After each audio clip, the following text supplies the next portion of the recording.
Isang mapagpalang araw sa inyo, mga kapuso. Ako po si Clara at muli kayong nakikinig sa tadhana. Samahan niyo po akong buksan ang isang kwentong magpapaalala sa atin na ang tunay na halaga ng isang tao ay hindi nakikita sa panlabas na anyo. Paano kung ang isang pagkakamali, isang salitang binitawan sa maling pagkakataon, ay maging mitya para gumuho ang lahat ng iyong pinaghirapan? At paano kung ang taong hinusgahan mo ay may hawak pala ng iyong kinabukasan? Pasensya na po, pero hindi po namin ito matatanggap. Malamig ang boses ni Katrina. Mas malamig pa sa aircon ng bangko na pinagtatrabahuhan niya. Kumikirot ang sentido niya. Tila may pumupupukpok mula sa loob. Kanina pa tumutunog ang telepono sa kanyang mesa. Bawat ring ay isang paalala sa sales target na kailangan niyang habulin. Sa isang iglap, sinulyapan niya ang screen ng kanyang cellphone. Ang nakadisplay na wallpaper, isang matamis na ngiti mula sa kanyang ina. Kuha sa loob ng hospital room nito. Kumirot ang dibdib niya. Para sa'yo ito, Ma. Ibinalik niya ang tingin sa matandang lalaki at sa batang babae na nasa harapan niya. Ang matanda ay nakasuot lang ng simpleng polo shirt at pantalon na medyo kupas na. Ang bata naman, na siguro ay mga 8 taong gulang, ay mahigpit na tangan ang isang malaking garapon ng barya. Puno hanggang sa labi. Puno ng pag-asa ang mga mata nito. Alam niyo po ba kung gaano katagal yan bibilangin? Tanong ni Katrina. Hindi na sinubukang itago ang iritasyon sa kanyang boses. May pila po tayo. Marami pong naghihintay na ibang kliyente na mas malaki ang transaksyon. Wala akong panahon para dito, sabi niya sa sarili. Kailangan ko ng malaking account, hindi barya. Nakita niyang nagsimulang mamuo ang luha sa mga mata ng bata. Bumulong ito sa lolo niya, sapat lang para marinig ni Katrina. Lolo, ayaw po ba nila sa pera natin? Ang tanong na yon, sa sobrang inosente nito, ay tila isang malaking sampal. Ngunit sa halip na makonsensya, mas lalong tumigas ang puso ni Katrina. Hindi sumagot ang matandang lalaki. Isang malalim na buntong hininga lamang ang pinakawalan nito. Dahan-dahan niyang kinuha ang garapon mula sa nanginginig na kamay ng kanyang apo at hinaplos ang buhok nito. Hayaan mo na, apo, mahinahon niyang sabi. Bago tumalikod, tumingin siya ng diretso sa mga mata ni Katrina. Walang galit, walang pagbabanta. Isang uri ng kalmadong bigat. Hija, sabi ng matanda. Darating ang araw, matututunan mo rin na ang halaga ng pera ay wala sa laki nito, kundi sa puso ng nagbibigay. Pagtalikod nila, ipinagkibit balikat lang ni Katrina ang nangyari. Isa lang matandang nagmamarunong. Bumalik siya sa pagtipa sa kanyang computer, pilit na iwinawaksi ang imahe ng nangingilid na luha ng bata. Ngunit hindi pa man sila tuluyang nakakalabas ng pinto.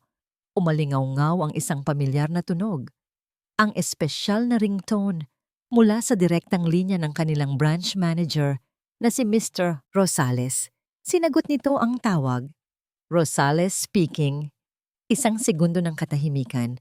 Pagkatapos, nakita ng lahat kung paano biglang nanlaki ang mga mata ni Mr. Rosales. Namutla siya. Nagpawis ang kanyang noo kahit na napakalamig sa loob ng bangko. Ang boses niya ay naging isang pabulong na puno ng takot. Yes po, sir.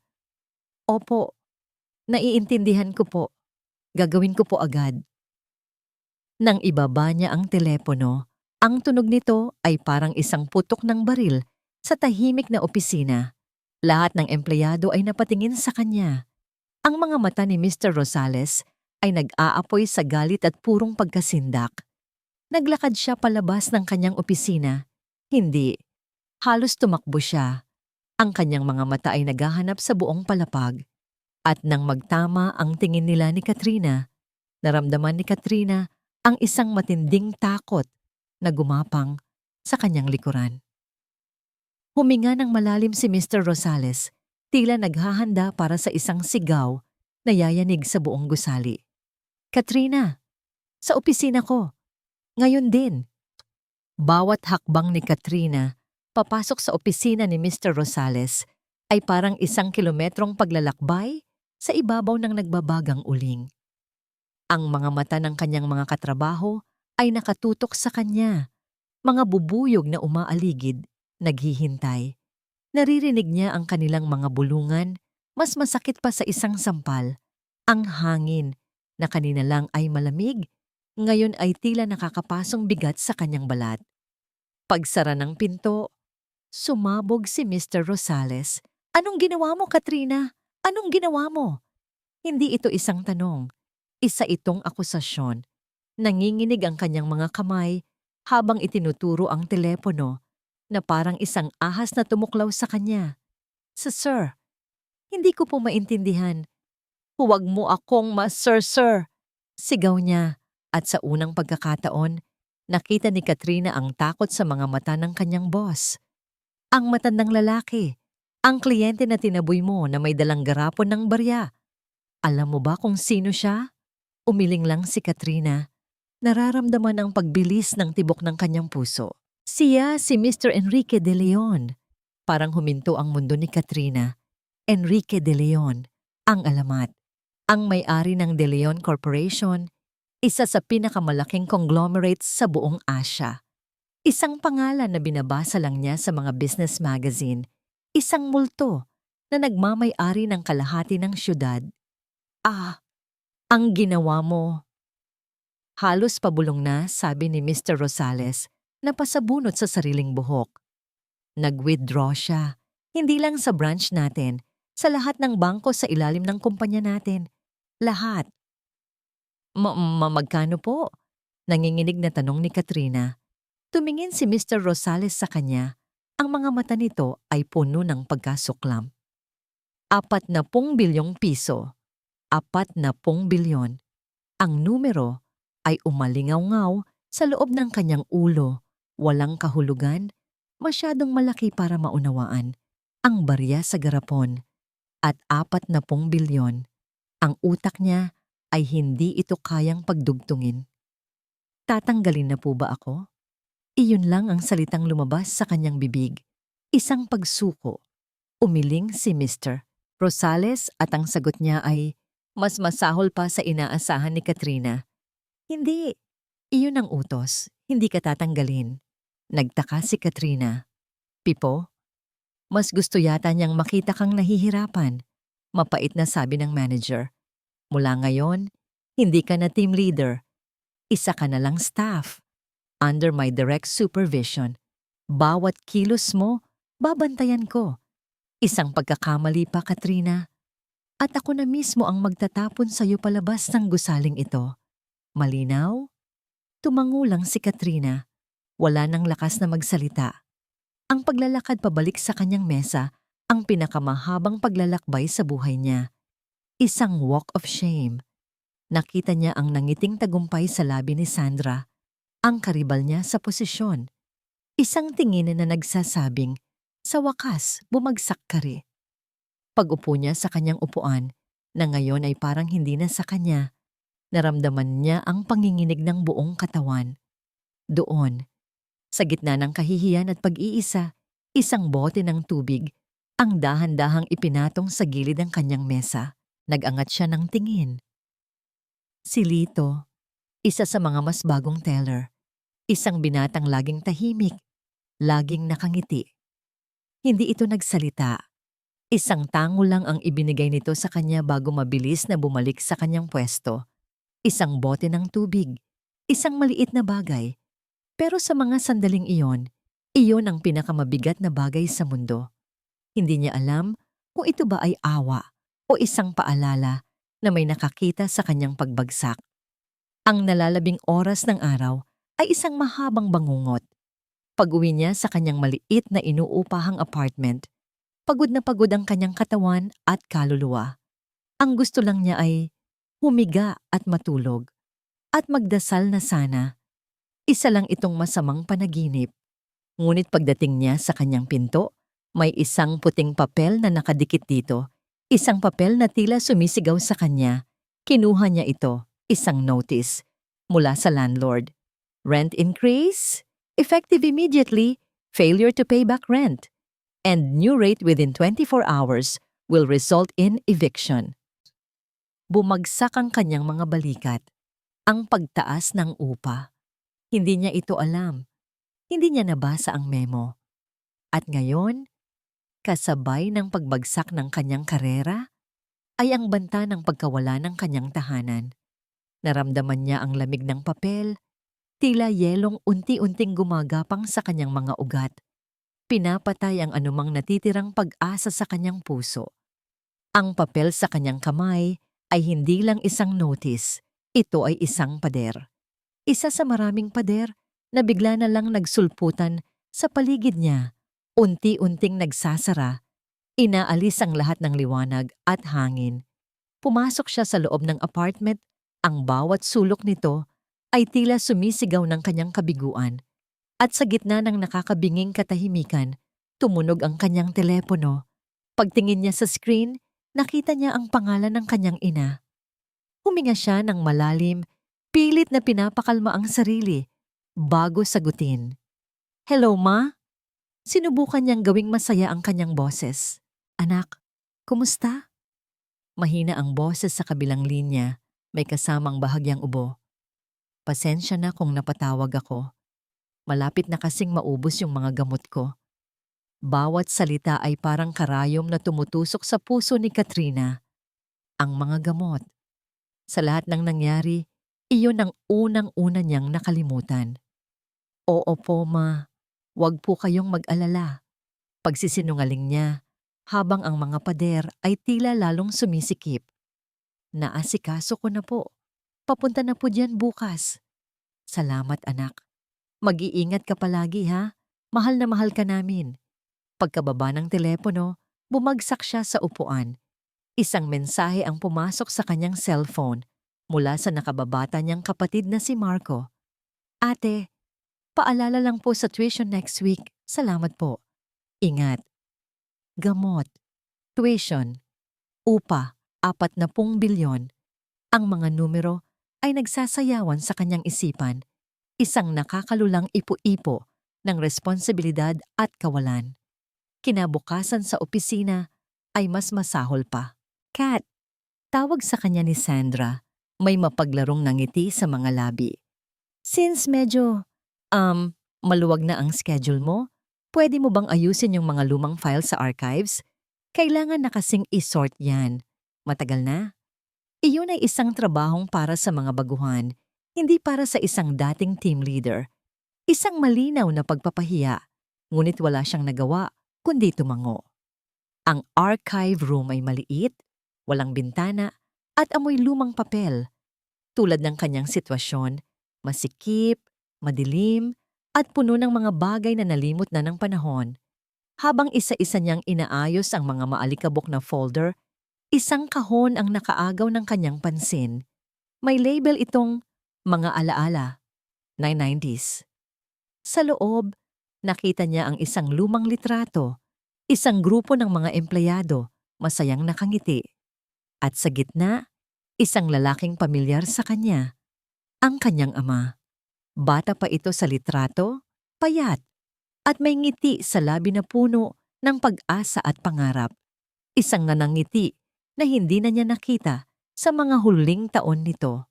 Ang saya sa mga mata ng kanyang ama ay isang sundang na humiwa sa kanyang puso. Pagbalik niya sa kanyang mesa, ang bigat sa kanyang dibdib ay halos hindi na niya makayanan. Nagbukas siya ng panibagong loan application form online. Ito na ang huli niyang pag-asa. Ngunit pagkatapos ng ilang minuto, isang malamig na email ang bumalik. "We regret to inform you that your application has been denied due to recent poor performance reviews and the current instability of your employment status." Tinanggihan. Kahit ang sistema na pinaglingkuran niya ng tapat sa loob ng maraming taon ay tinalikuran na rin siya. Nakatitig lang siya sa screen, blanko ang isip. Nakita ni Sandra ang pagkabigo sa kanyang muka. Lumapit ito, may dalang isang tasa ng mainit na kape. "Mukhang pagod ka, Kat," sabi nito.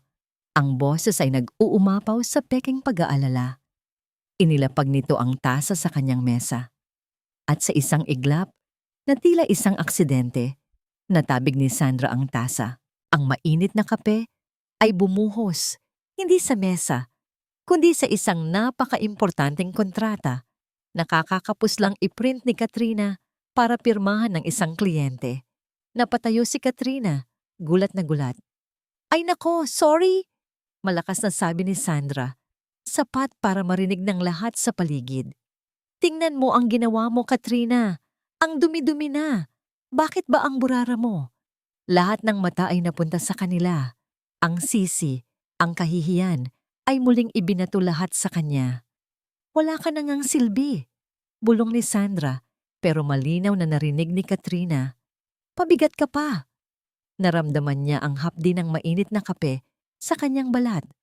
Pero mas masakit ang hapdi na nararamdaman ng kanyang puso. Nakatayo lang si Katrina doon, parang isang estatwa sa gitna ng kaguluhan. Ang mantsa ng kape sa kontrata ay parang mantsa sa kanyang buong pagkatao. Ang mga mata ng lahat ay nasa kanya. Ang halakhak ni Sandra ay isang lason na gumagapang sa hangin. Nang akmang sisigaw na muli, si Mr. Rosales, isang anino ang mabilis na kumilos. Si Lito, walang imik, kumuha siya ng isang rolyo ng tissue mula sa pantry at sinimulang punasan ang natapong kape sa sahig. Pagkatapos ay kinuha niya ang basang kontrata mula sa mesa. Ako na po dito, Ma'am Sandra. Mahinahon niyang sabi. Hindi nakatingin sa sino man, kundi sa papel na hawak niya. Kayang-kaya pa pong i-reprint ito. May soft copy naman po si Ma'am Katrina. Walang problema. Ang simpleng kilos at mga salita niya ay tila isang baldeng tubig na ibinuhos sa apoy. Ang tensyon ay bahagyang nawala. Napahiya si Sandra, hindi alam ang sasabihin. Si Mr. Rosales ay bumuntong hininga na lang at bumalik sa kanyang opisina. Tinulungan ni Lito si Katrina na ayusin ang gulo, mabilis, episyente at walang salita. Nang matapos sila at nang ang bagong printed na kontrata ay ligtas nang nakalagay sa folder, tumingin si Lito sa kanya. Break time na, sabi niya sa mahinang boses. Tara, magkape muna tayo. Hindi alam ni Katrina kung bakit, pero tumango siya. Siguro dahil sa pagod. Siguro dahil sa unang pagkakataon sa loob ng 2 araw, may isang taong kinausap siya na parang tao. Dinala siya ni Lito hindi sa isang mamahaling coffee shop, kundi sa isang maliit na karinderya sa kabilang kalsada. Amoy bagong saing na kanin at adobo. Umupo sila sa isang sulok, malayo sa mga mata ng kanilang mga katrabaho. Inabutan siya ni Lito ng isang tasang itim na kape. Bakit mo to ginagawa? Tanong ni Katrina. Ang boses niya ay halos isang pabulong. Tumingin si Lito sa kanya. Ang alin? Ang pagtulong o ang kape? Lahat, sagot ni Katrina. Ngumiti si Lito, isang totoong nangiti. Nakita ko ang nangyari. Alam kong hindi mo kasalanan. At mukhang kailangan mo lang ng kaibigan ngayon. Sa mga salitang iyon, naramdaman ni Katrina ang pag-init ng kanyang mga mata. Ang pader na matagal na niyang itinatayo sa paligid ng kanyang puso ay nagsimulang magkaroon ng lamat. Hindi niya napigilan ang sarili. Hindi ko na alam ang gagawin ko. Halos hindi marinig na sabi niya. Lahat nawawala. Hindi siya inusisa ni Lito. Hindi siya nagtanong ng detalye. Nakinig lang siya. At sa kanyang pakikinig, naramdaman ni Katrina ang isang uri ng gaan na matagal na niyang hindi nararamdaman. Alam mo, sabi ni Lito, pagkatapos ng ilang sandali ng katahimikan, minsan, ang pinakamabigat na daladalahin ay yung hindi nakikita ng iba. Ang mga salitang iyon, tila nakita ni Lito ang lahat. Ang nanay niyang may sakit, ang kapatid niyang nag-aaral, ang mga pader na nagsasara sa paligid niya. Sa unang pagkakataon, nakaramdam siya ng pag-asa. Isang maliit na sinag ng liwanag sa kadiliman. Nagsimula na siyang ngumiti. Isang maliit at nanginginig na ngiti nang biglang mag-vibrate ang telepono ni Lito sa ibabaw ng mesa. Sabay silang napatingin dito. Isang pangalan ang lumabas sa screen, Lolo. Sa isang iglap, nawala ang nangiti sa mukha ni Lito. Isang kakaibang kaba ang dumaan sa kanyang mga mata. Mabilis niyang kinuha ang telepono at pinindot ang silence. Itinago ito sa kanyang bulsa na parang isang ebidensya ng isang krimen. Sa sino yon? Tanong ni Katrina. Wala yon. Wrong number lang siguro. Sagot ni Lito. Hindi makatingin ng diretso sa kanya. Biglang nanumbalik ang lamig. Ang init na dala ng kape at ng kanilang pag-uusap ay biglang naglaho. Ang koneksyon na naramdaman niya kanina lang ay naputol. Ang lalaking nasa harapan niya na kanina lang ay tila isang bukas na aklat ay bigla na lang nagkaroon ng isang nakasarang pinto. At sa likod ng pintong iyon, naramdaman ni Katrina ay isang sikretong ayaw nitong malaman niya. Umuwi si Katrina na dala-dala ang bigat ng isang bagong tanong. Ang pagiging mabait ni Lito ay isang maliit na isla ng pag-asa. Ngunit ang sikreto nito ay isang malalim na dagat ng pagdududa na pumapalibot dito. Nawala na ang init ng kape. Ang nanumbalik ay ang lamig ng katotohanan. Mag-isa pa rin siya. Ang notice of eviction sa kanyang pinto ay isang malupit na paalala. Kailangan niya ng pera. Agad-agad. Sa desperasyon, binuksan niya ang isang lumang baul sa ilalim ng kanyang kama. Ang mga gamit ng kanyang yumaong ama. Ilang taon na rin niya itong hindi binubuksan. Tila isang libingan ng mga alaala na natatakot siyang hukayin. Pero ngayon, wala na siyang pagpipilian. Bawat bagay sa loob ay may katumbas na presyo. Isang lumang relos na hindi na gumagana. Mga librong paborito nito. Isang set ng mga pluma. Habang isa-isa niyang nilalabas ang mga ito, pakiramdam niya ay ninanakawan niya ang sariling ama. Sa ilalim ng baul, may isang manipis at itim na notebook. Simpleng-simple lang ito. Nang buksan niya ito, nakita niya ang pamilyar na sulat kamay ng kanyang ama. Maayos, ngunit sa ilang pahina, tila nanginginig. Puro mga numero at kalkulasyon ang laman nito. Ngunit ang mga pangalan ng kumpanya na nakasulat sa gilid ay nagpatigil sa kanyang paghinga. De Leon Shipping, De Leon Holdings, De Leon Corporation. Paulit-ulit. De Leon, De Leon, De Leon. Nagpatuloy siya sa paglipat ng mga pahina. Ang kanyang puso ay kumakabog ng mas mabilis. At doon, sa huling pahina, may isang letter draft, isang liham na hindi natapos. Mahal na Mr. DL, nais ko sanang humingi ng tawad sa aking nagawang pagkakamali. Ang perang iyon, hindi ko po intensyon. Ito ay para lamang sa doon natapos ang sulat. Putol. Si Mr. DL, si Mr. De Leon, ang matanda sa bangko. Biglang nagdugtong-dugtong ang lahat sa kanyang isipan na parang isang kidlat. Ang trabaho ng kanyang ama, ang pamilyar na apelyido, ang galit ng matanda sa bangko na tila mas malalim pa sa isang simpleng pagkainis. At si Lito, ang tawag sa telepono, Lolo. Posible kaya? Hindi. Isang napakalaking koinsidensya. Ngunit paano? Bakit? Anong pagkakamali ang ginawa ng kanyang ama? Pinagmasdan niyang muli ang sulat kamay nito. Sa pagkakataong ito, hindi na lang niya nakita ang mga letra. Nakita niya ang isang lalaking puno ng pagsisisi. Isang lalaking nabibigatan. Tulad niya. Napahawak siya sa kanyang dibdib. Ang bigat ng nakaraan at kasalukuyan ay sabay na dumadagan sa kanya. Habang nakatitig siya sa notebook, biglang tumunog ang kanyang telepono. Isang hindi rehistradong numero. Nag-aalangan, sinagot niya ito. Hello? Is this Miss Katrina Santos? Isang boses ng lalaki. Formal, malamig, at walang emosyon. Hindi pamilyar. Yes, speaking. Who is this?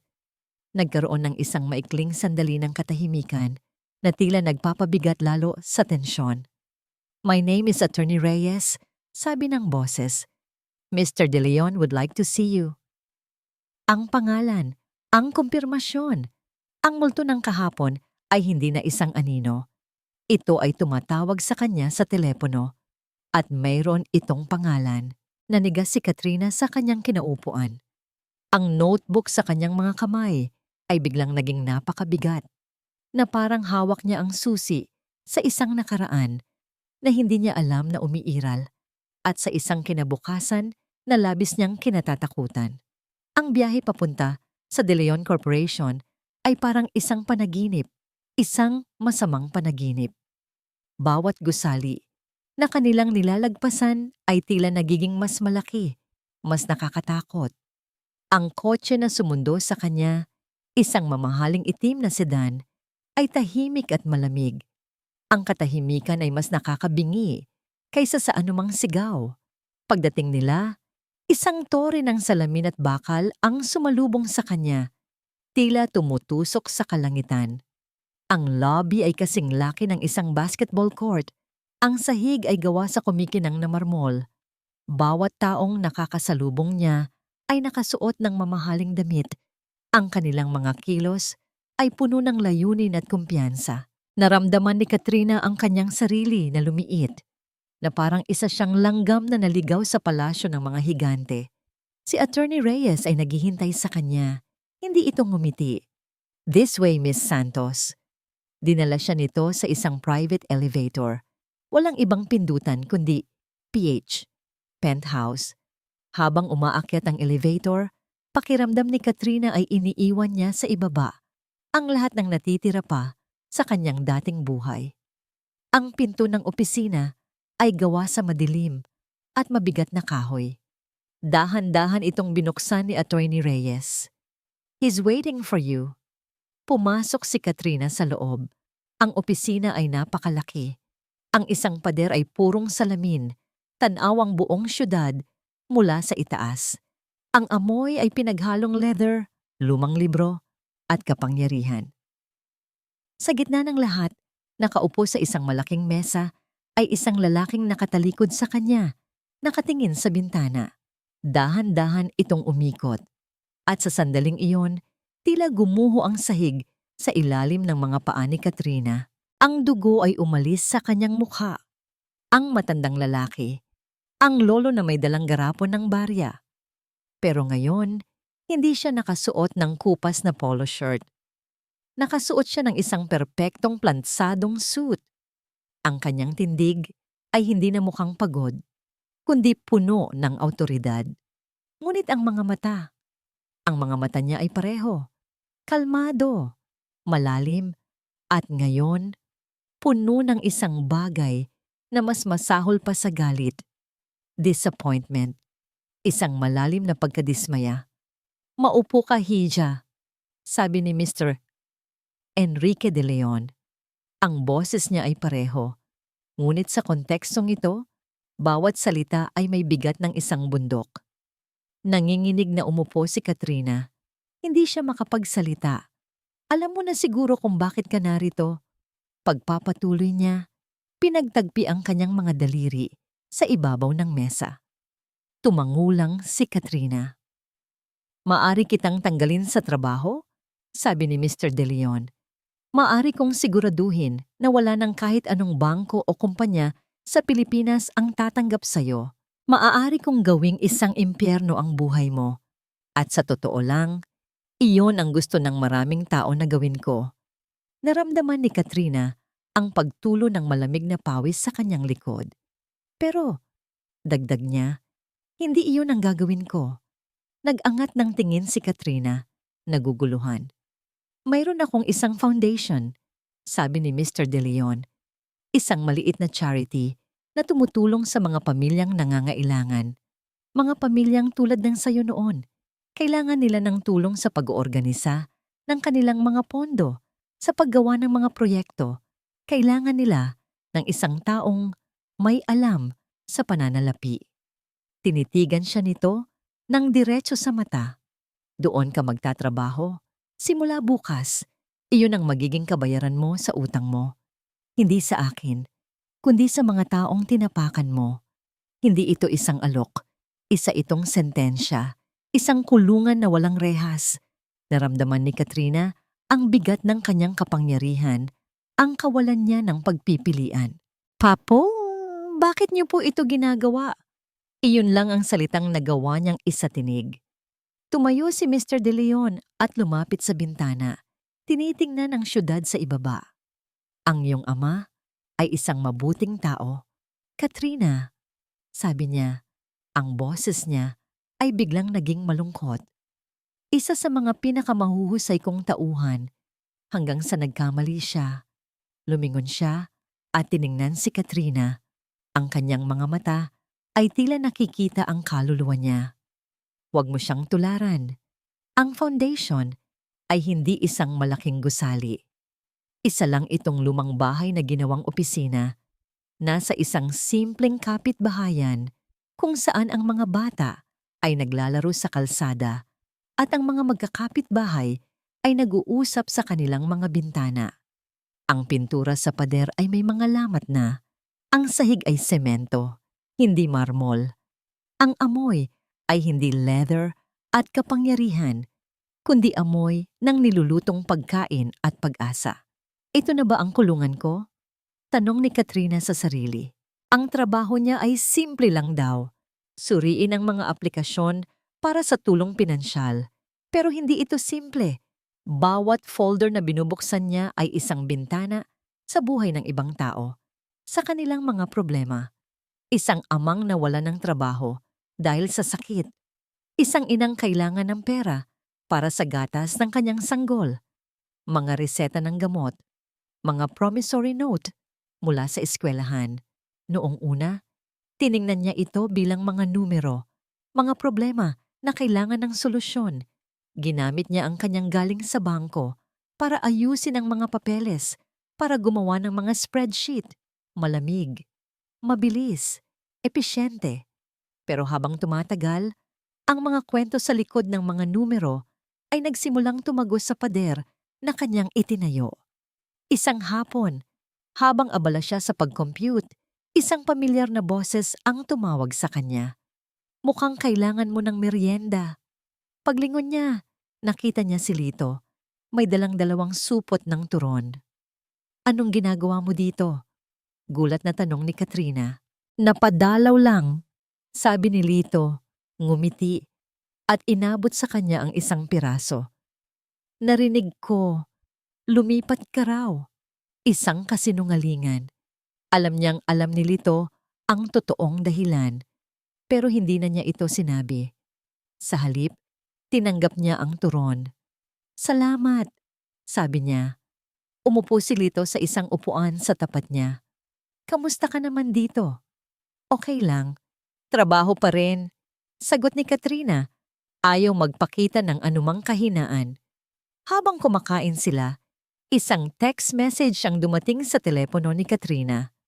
Mula ito sa isa niyang dating katrabaho. Girl, totoo ba ang chismis?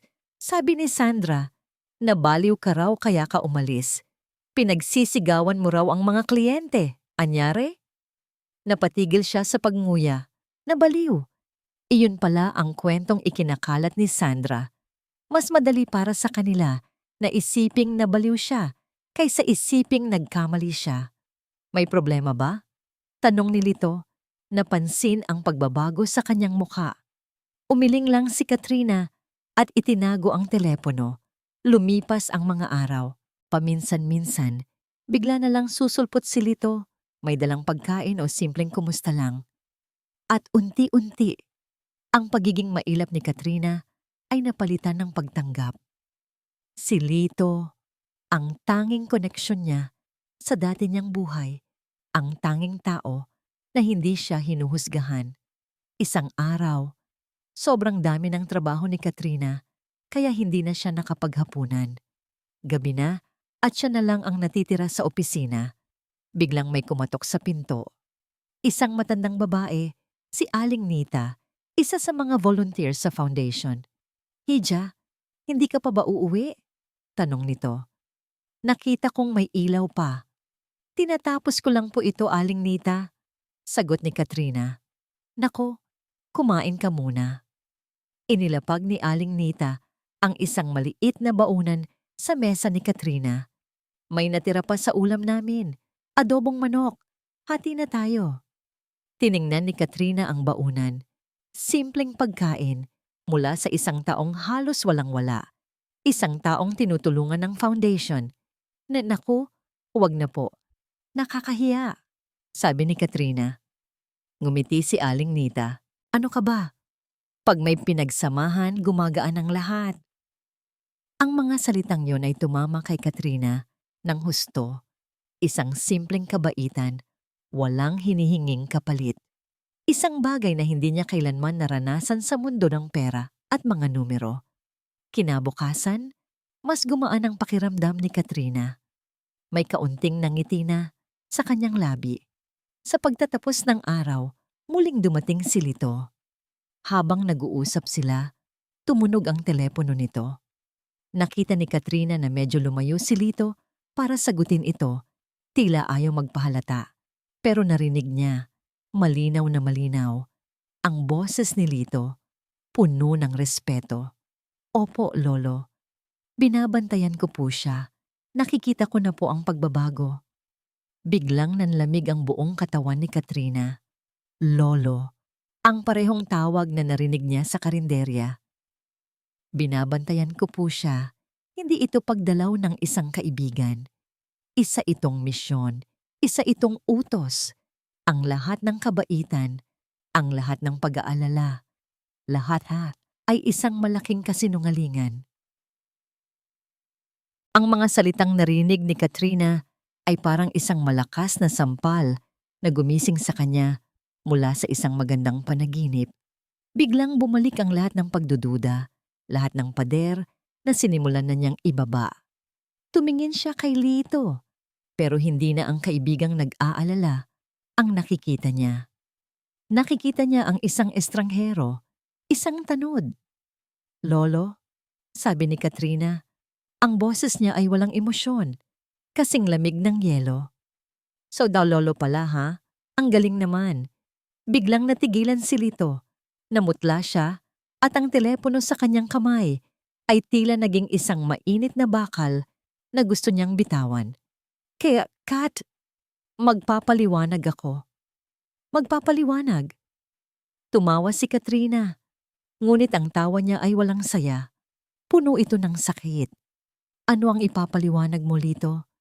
Na lahat ng ito, lahat ng pagpunta mo dito, lahat ng turon, lahat ng kape, parte lang ng trabaho mo, isa ka bang espiya, reporter ka ba ng lolo mo? Bawat salita ay isang patalim na tumatagos sa dibdib ni Lito. Hindi ganoon yon. Hindi ganoon? Narinig ko, Lito. Binabantayan ko po siya. Ganun ba kababa ang tingin niyo sa akin? Isang preso na kailangang bantayan? Si Mr. De Leon. Nagsimulang magpaliwanag si Lito. Ang boses niya ay nagmamakaawa. Lolo ko siya. Ang kumpirmasyon. Kahit na alam na niya, masakit pa ring marinig ito ng diretso. Gusto kong patunayan ang sarili ko. Pagpapatuloy ni Lito. Kaya ako pumasok sa bangko nang hindi ginagamit ang pangalan niya. Walang nakakaalam. Pero nang mangyari ang insidente, inutusan niya ako. Sinabi niya na siguraduhin kong okay ka lang na bantayan kita. Bantayan, ulit ni Katrina. Tila isang mapait na lason ang salita sa kanyang dila. So tama ako. Trabaho lang lahat ng ito. Makinig ka, Kat. Sinubukang abutin ni Lito ang kanyang kamay, ngunit mabilis itong iniwas ni Katrina. Ang sakit sa mga mata ni Lito ay totoo. Inutos niya na bantayan kita, oo. Totoo yan. Pero ang kabaitan ko sa'yo, hindi kasama sa utos niya. Totoo yon, Katrina. Galing to sa akin.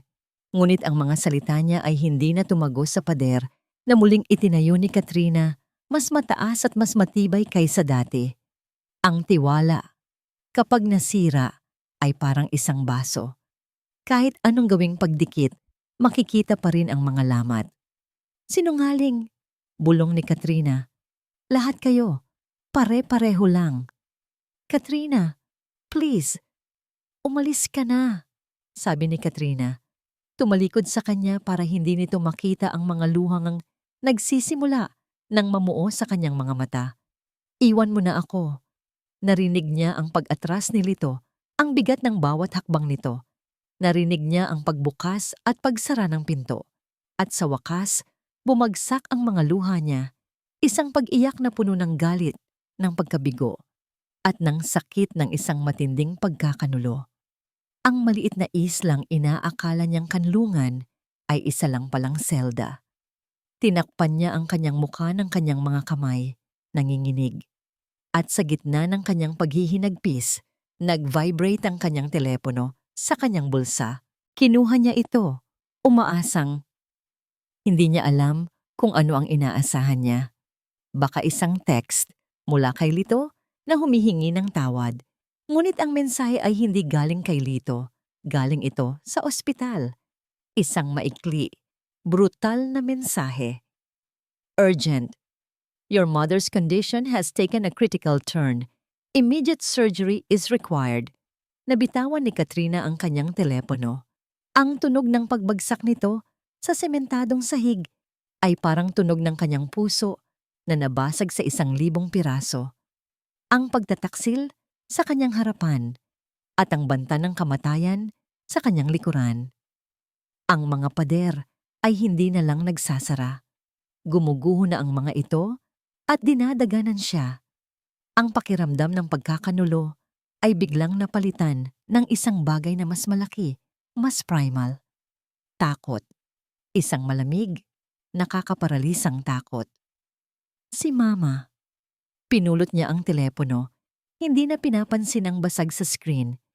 Dinial niya ang numero ng ospital. Ang kanyang mga daliri ay nanginginig ng husto. Ang bawat ring ay isang martilyo na pumupukpok sa kanyang dibdib. Hello? Anong nangyari sa nanay ko? Sigaw niya sa kausap sa kabilang linya. Ang boses ng doktor ay kalmado, ngunit ang mga salita nito ay mga punyal. Nagkaroon po ng komplikasyon. We need to operate within the next 12 hours or we might lose her. Gawin niyo! Gawin niyo ang lahat! Miss Santos, sabi ng doktor, at sa pagbabago ng tono nito, alam na ni Katrina ang kasunod. We need a deposit for the procedure. It's a major operation. The cost is... Ibinigay ng doktor ang halaga. Isang numero na napakalaki, na tila isang pader na hindi niya kayang akyatin. Ang lahat ng naipon niya ay halos naubos na sa mga gamot. Ang sahod niya mula sa foundation ay sapat lang para sa pang-araw-araw. Wala siya. Wala siyang pera.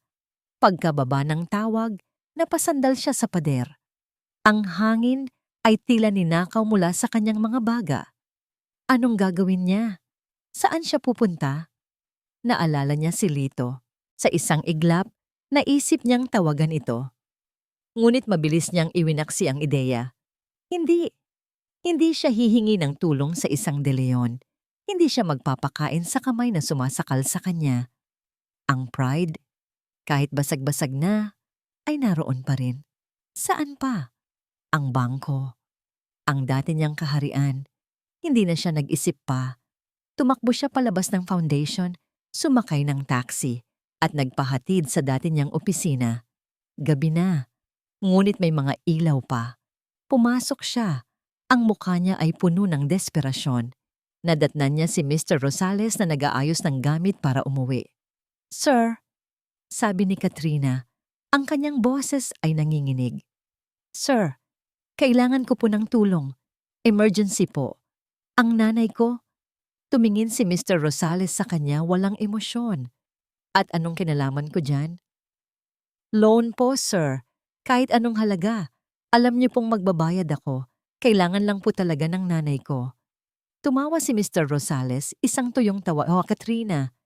Katrina, sa tingin mo ba may bangkong magpapautang sa isang taong nagpalugi sa kanila ng 40 bilyon? Wala ka ng kredibilidad dito. Mula sa isang sulok, lumabas si Sandra. Narinig niya ang lahat. Hayaan mo na siya, sir, sabi nito. Ang boses ay puno ng lason. Baka ganyan talaga kapag desperado. Kumakapit sa patalim. Ang mga salita ni Sandra ay ang huling patak na nagpaapaw sa baso. Ngunit wala nang natirang lakas si Katrina para lumaban. Tinalikuran na lang niya sila.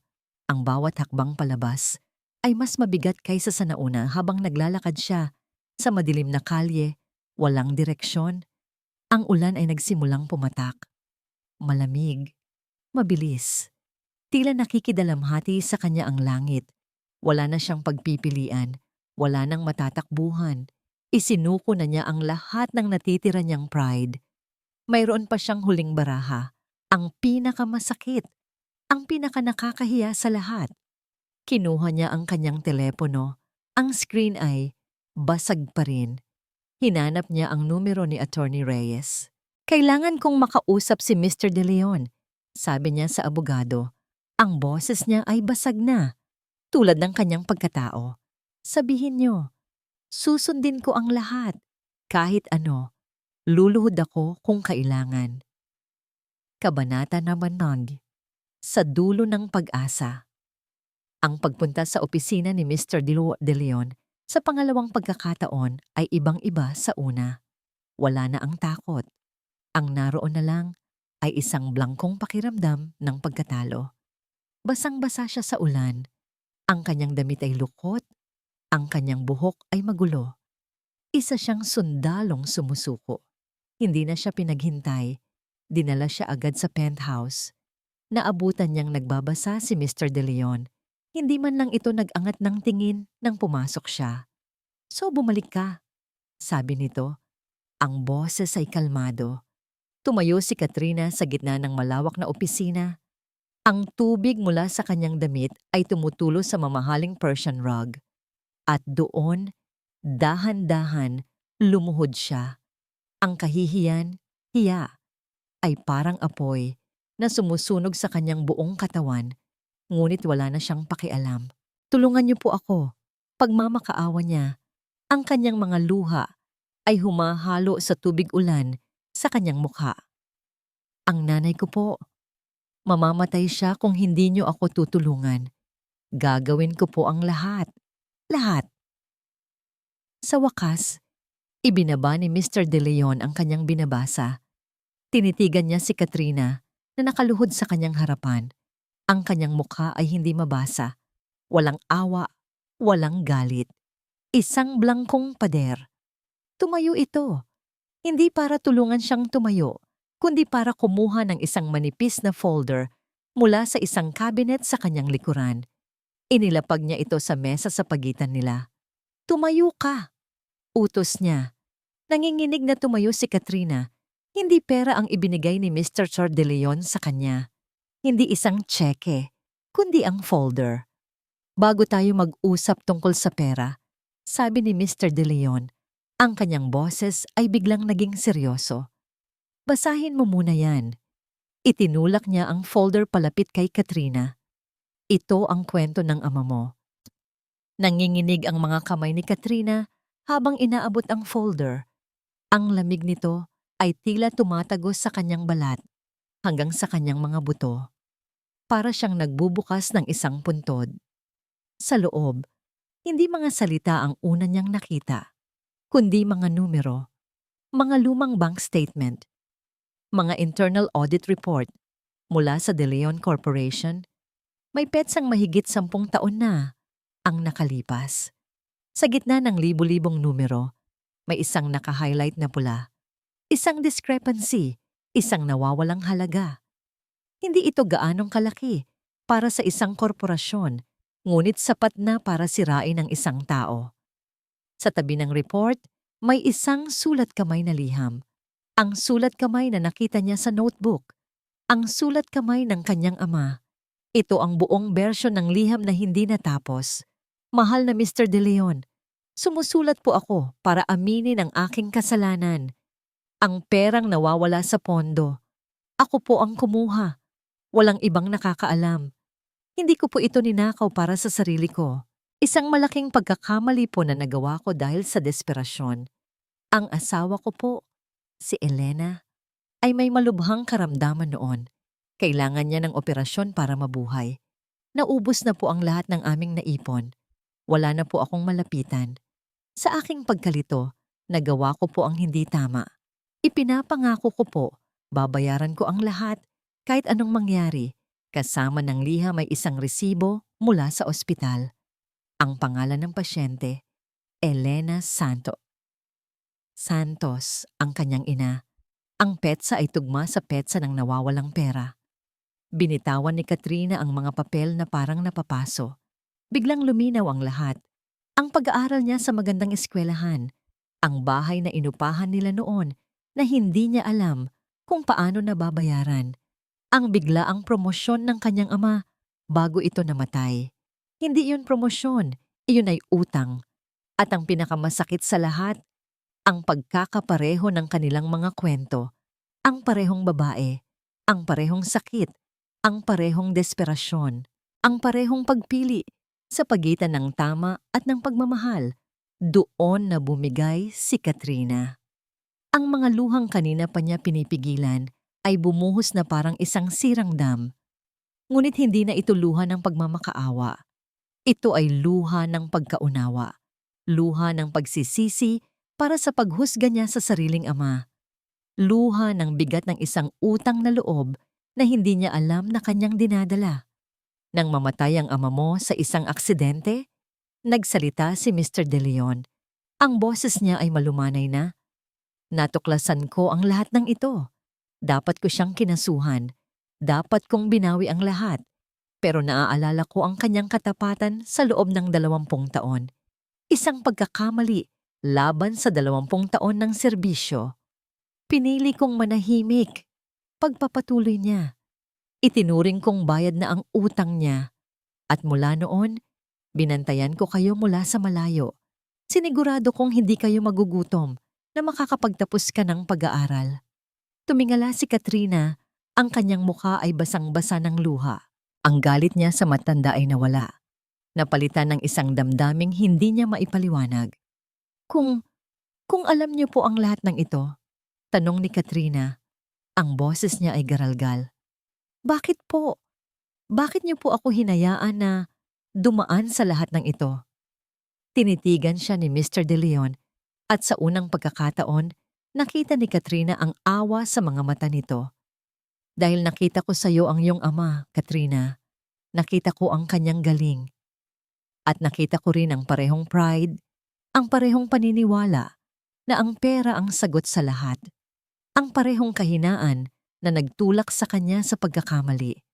Kailangan mong matutunan ang leksyon na hindi niya kailanman nagawang harapin.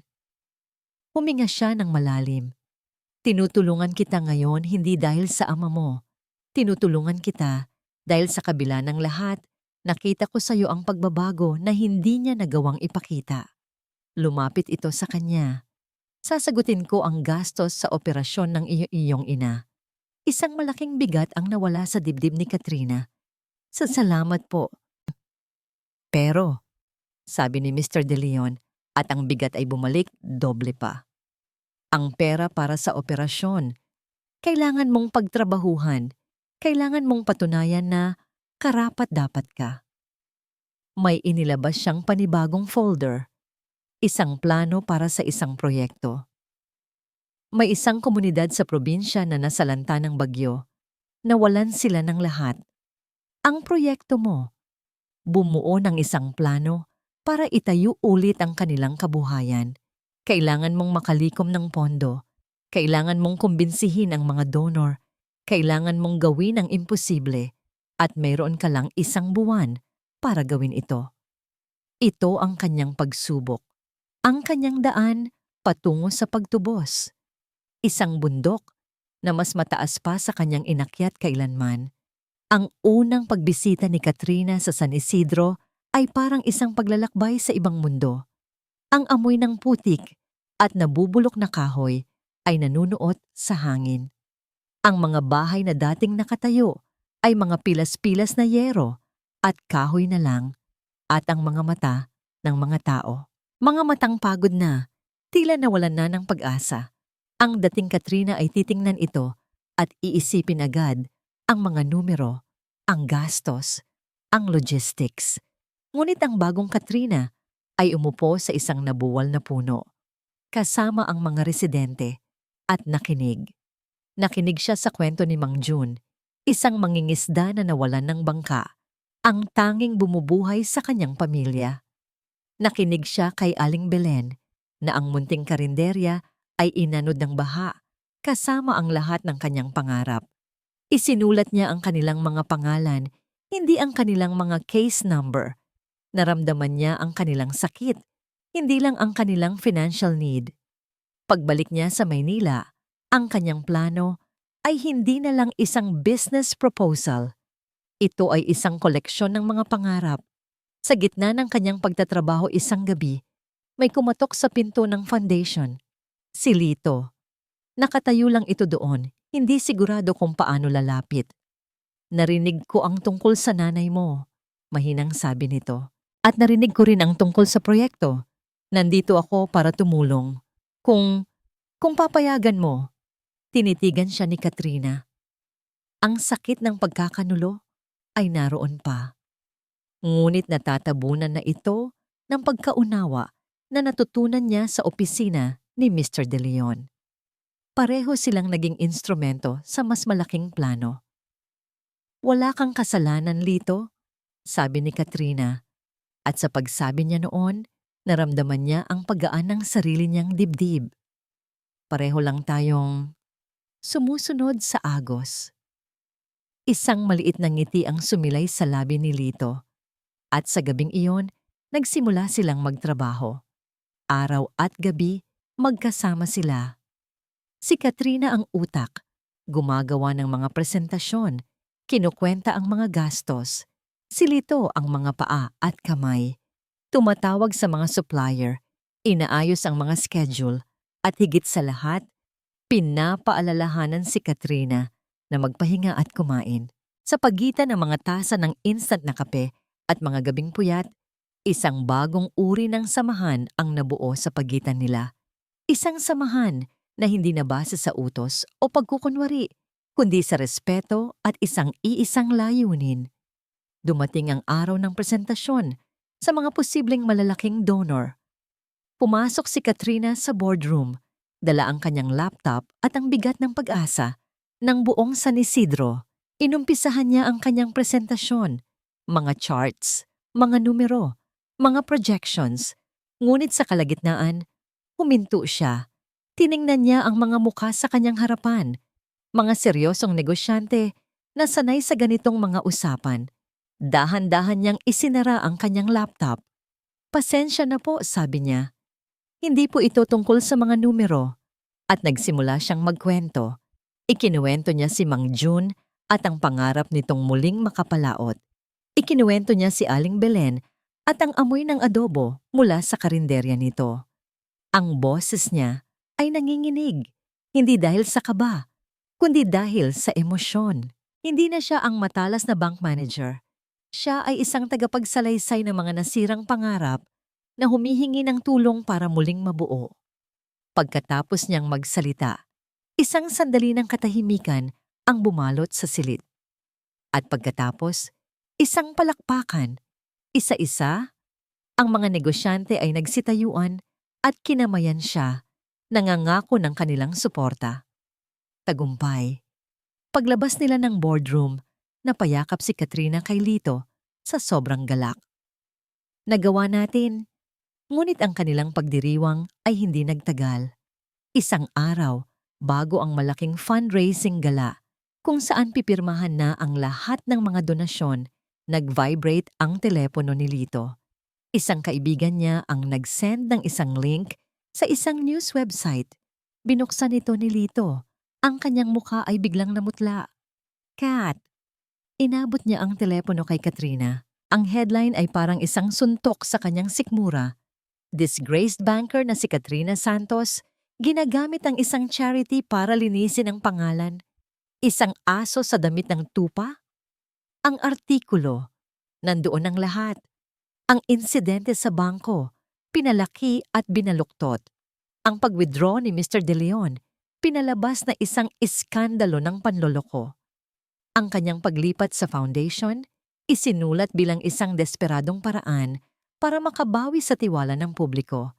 Ito ay isang profesional na pagwasak ng karakter. Bago pa man nila maintindihan ng lahat, nagsimulang tumunog ang telepono ng foundation. Ang sekretarya ng isa sa mga pinakamalaking donor.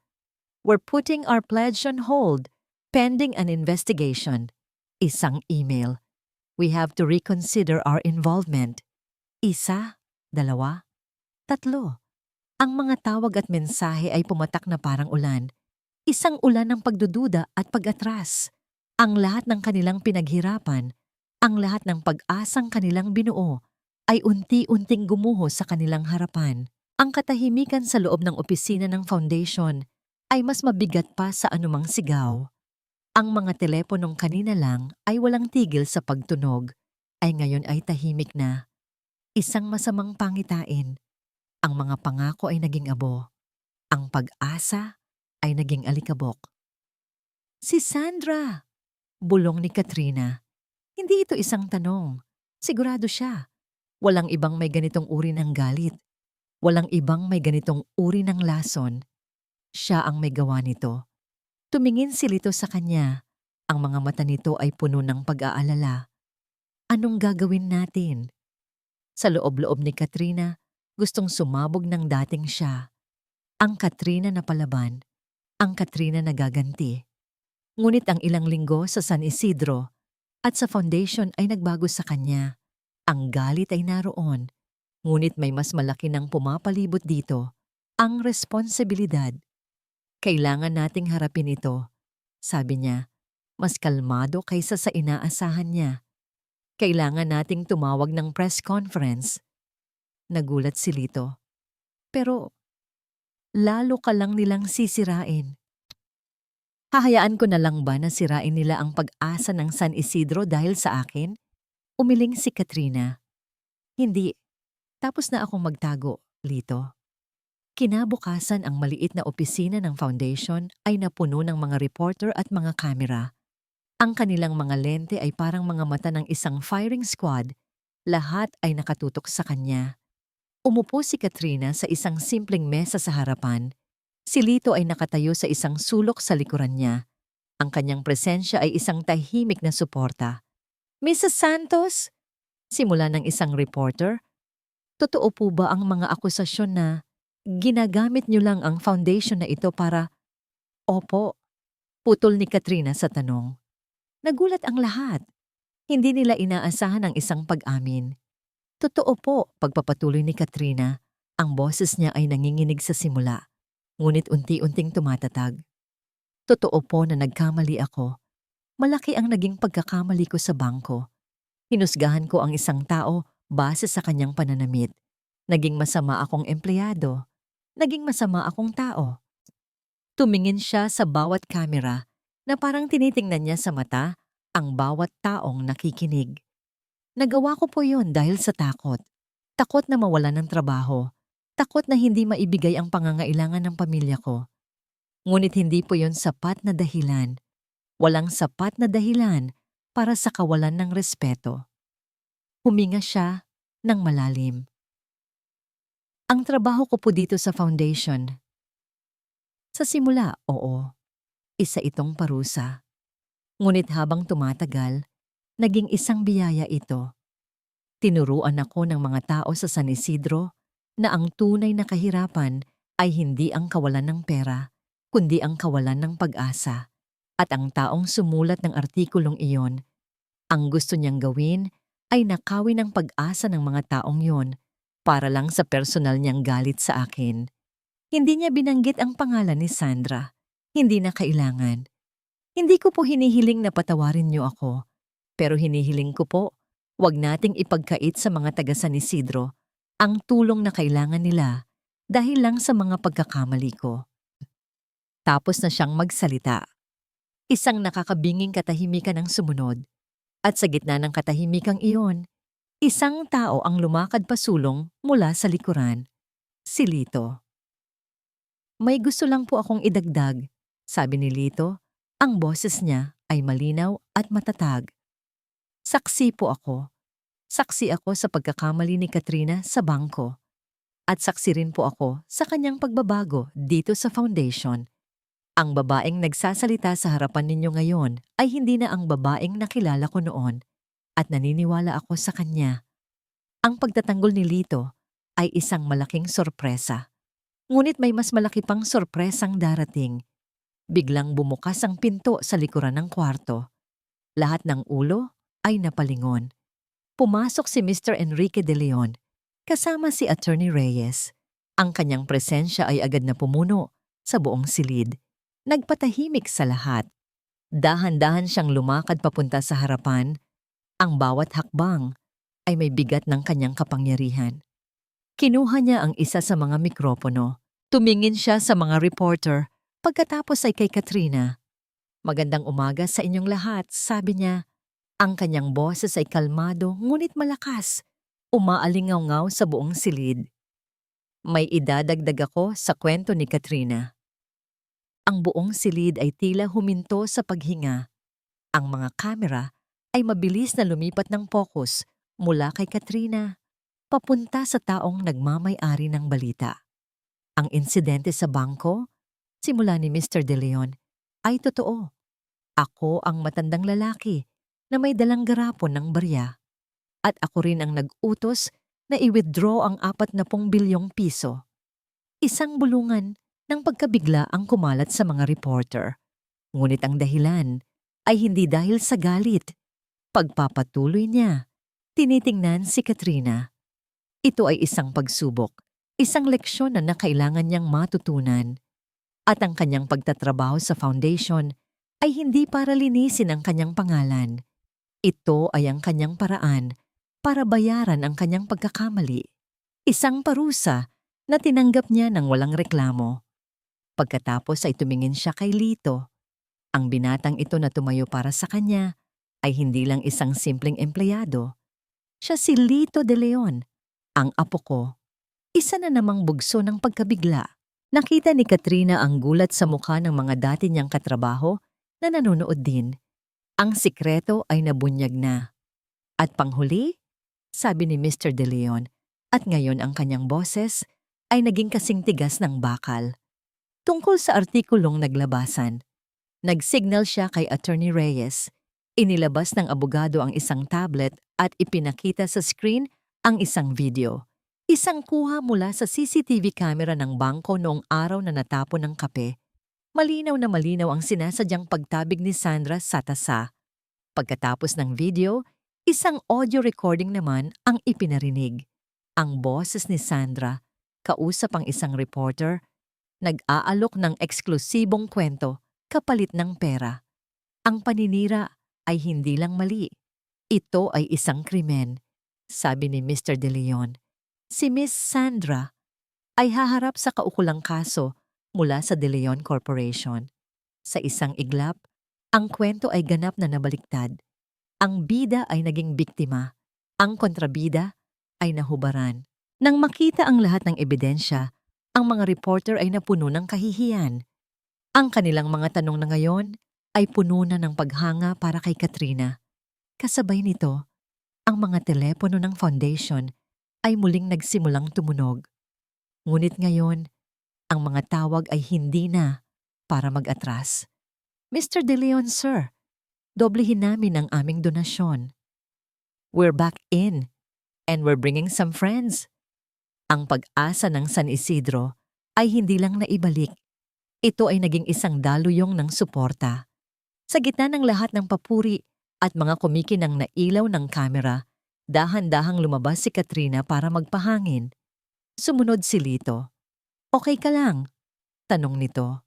Tumango si Katrina, huminga ng malalim. "Ngayon, okay na ako." Nagbalik sila sa loob, kung saan si Mr. De Leon ay naghihintay. Ang mga reporter ay nagsialisan na. Silang tatlo na lang ang natira. Walang nagsalita. Lumapit si Katrina kay Mr. De Leon. Dahan-dahan, kinuha niya ang kamay ng matanda at ginawa niya ang isang bagay na dapat niyang ginawa sa unang araw pa lang. Inilapat niya ang likod ng kamay ni Mr. De Leon sa kanyang noo. Ang tradisyonal na pagmamano. Isang kilos ng sukdulang paggalang. "Salamat po," bulong niya. Nang ilayo niya ang kanyang mukha, Nakita niya ang isang bagay na hindi pa niya nakikita dati sa mga mata ng matanda. Isang ngiti, isang tunay, at halos parang nangiti ng isang ama. Ipinatong ni Mr. De Leon ang kanyang kamay sa ulo ni Katrina. Maligayang pagbabalik, Hija. Ilang araw ang lumipas, ang operasyon ng nanay ni Katrina ay naging matagumpay. Ang fundraising gala ay naging isang dambuhalang tagumpay. Si Sandra ay tuluyan ng tinanggal sa bangko at nahaharap sa demanda. Paglabas ni Katrina mula sa hospital room ng kanyang ina, pagod ngunit masaya, naabutan niya ang dalawang lalaking naghihintay sa kanya sa labas. Si Lito at si Mr. De Leon. Nakangiting lumapit si Lito sa kanya. Oras na para umuwi ang nanay mo. Pagbukas ng pinto ng kwarto, ang unang nakita ng kanyang ina ay hindi lang ang kanyang anak. Nakita niya ang isang bagong pamilya na naghihintay para sa kanya. Lumipas ang 6 na buwan. Ang dating kulay abo na buhay ni Katrina ay napuno ng kulay. Ang kanyang ina ay tuluyan ng lumakas. Ang dating mahinang tinig nito ay napalitan na ng malakas na halakhak na madalas marinig sa kanilang bagong, mas maluwag na apartment. Ang kapatid niyang si Marco ay nakapag-enroll na sa universidad na pangarap nito. Hindi na kailangang mag-alala tungkol sa matrikula. Ang San Isidro naman ay unti-unti nang bumabangon. Ang mga bangka ni Mang June at ng iba pang mangingisda ay muling pumapalaot. Ang karinderya ni Aling Belen ay muling nagbubukas at ang amoy ng kanyang adobo ay muling naging simbolo ng pag-asa sa buong komunidad. Si Katrina ang naging permanenteng executive director ng foundation. Bawat araw niya ay puno ng layunin. Hindi na siya naghahabol ng mga sales target, kundi ng mga pangarap ng ibang tao. Ang kanyang talino sa pananalapi ay hindi na niya ginagamit para palaguin ang pera ng mayayaman, kundi para palaguin ang kinabukasan ng mga nangangailangan. Isang gabi, habang naglalakad sila ni Lito sa tabing dagat, pagkatapos ng isang buong araw na pagbisita sa San Isidro, huminto sila para panoorin ang paglubog ng araw. Naaalala mo ba yung unang araw natin sa karinderya? Tanong ni Lito, hawak ang kanyang kamay. Ngumiti si Katrina. Oo naman. Yung araw na tinawagan ka ng lolo mo. Nagtawanan sila. Pasensya na ulit doon, sabi ni Lito. Okay lang, sagot ni Katrina. Kung hindi nangyari ang lahat ng iyon, siguro hindi tayo nandito ngayon. Tumingin si Lito sa kanya. May isa pa akong sikreto, Kat. Ano na naman yan? Pabirong sabi ni Katrina. Lumuhod si Lito sa buhangin. May kinuha siyang isang maliit na kahon mula sa kanyang bulsa. Ang sikreto ay, hindi ko na kayang isipin ang buhay ko na wala ka. Sabi niya, ang kanyang boses ay seryoso at puno ng pagmamahal. Katrina Santos, will you marry me? Ang mga luha na pumatak mula sa mga mata ni Katrina ngayon ay purong luha ng kaligayahan. Yes, bulong niya. Oo, Lito, oo. Ang kanilang hapunan kinagabihan ay isang selebrasyon. Nasa isang simpleng restaurant lang sila, ngunit ang mesa ay puno. Nandoon si Mr. De Leon, na mas madalas nang ngumiti ngayon. Nandoon ang nanay ni Katrina, malusog at masaya.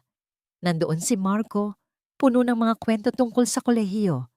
At nandoon si Maya, ang batang babae na may dalang garapon ng barya, na ngayon ay malakas na at magaling na mula sa kanyang karamdaman. Sa isang sulok ng sala sa apartment ni Katrina, nakadisplay sa isang maliit na estante ang isang pamilyar na bagay, ang malaking garapon ng barya. Ito ang unang donasyon na natanggap ng proyekto para sa San Isidro mula mismo kay Maya. Habang pinagmamasdan ni Katrina ang masayang tawanan sa kanilang mesa, ang simple at totoong koneksyon sa pagitan nilang lahat, tiningnan niya ang garapon. Naalala niya ang sinabi ng kanyang ama sa liham nito. Naalala niya ang sinabi ni Mr. De Leon sa bangko. At sa wakas, naintindihan niya. Ang tunay na yaman ay hindi ang 40 bilyong piso na nawala at bumalik. Hindi ito ang mga numero sa bank account o ang titulo sa trabaho. Ang tunay na yaman ay ang pagmamahal na nagtulak sa isang ama na magkamali. Ang pagpapatawad na nagligtas sa isang pamilya. Ang pag-asang kayang bumuo muli ng isang komunidad. Ang pag-ibig na nabuo sa gitna ng kaguluhan. Ang tunay na yaman na pagtanto niya ay ang mga baryang pinag-ipunan mula sa isang pusong dalisay. At iyon, para sa kanya, ay higit pa sa sapat. Ako po si Clara at nagpapasalamat sa inyong pagsama sa isa na namang paglalakbay ng puso dito sa tadhana. Ang kwento ni Katrina ay isang paalala. Isang paalala na ang buhay ay hindi isang tuwid na linya. Minsan, kailangan nating maligaw. Kailangan nating madapa para lamang mahanap ang tamang daan pabalik. Natuto ba siyang magpatawad? Oo, ngunit ang pinakamahalagang kapatawaran na kanyang natagpuan ay hindi para sa mga taong nagkasala sa kanya. Ito ay ang kapatawaran para sa sarili niya. Sa babaeng minsan ay naging bulag sa takot at ambisyon. Natagpuan ba niya ang kapayapaan? Ang kapayapaan ay hindi niya natagpuan sa katahimikan ng isang malaking opisina o sa tunog ng perang binibilang. Natagpuan niya ito sa ingay ng tawanan ng kanyang pamilya, sa mga kwento ng pasasalamat mula sa mga taga San Isidro, at sa tahimik na pintig ng puso ni Lito sa tabi ng sa kanya. At ano ang aral na iniiwan nito para sa atin? Isang hapon, sa opisina ng foundation, nakita ni Katrina ang isang batang babae na umiiyak dahil hindi nito mabuksan ang kanyang alkansya para ibigay sa donation drive. Lumuhod si Katrina sa tabi nito. Hindi niya binuksan ang alkansya. Sa halip, kumuha siya ng sarili niyang barya mula sa kanyang pitaka. Ganito yan, mahinahon niyang sabi. Itinuro niya sa bata kung paano ihulog ang barya sa siwang. Isa-isa lang, bawat isa may halaga, bawat isa may kwento. Ang pagpapatawad ay hindi paglimot sa nakaraan, kundi pagpapalaya sa puso mula sa bigat nito. At ang tunay na yaman ay ang kapayapaan ng loob na dulot ng isang pusong marunong magmahal, marunong magpatawad, at marunong makita ang bigat at halaga kahit sa pinakamaliit na barya. Muli, ako po si Clara. Hanggang sa susunod na kwento ng tadhana.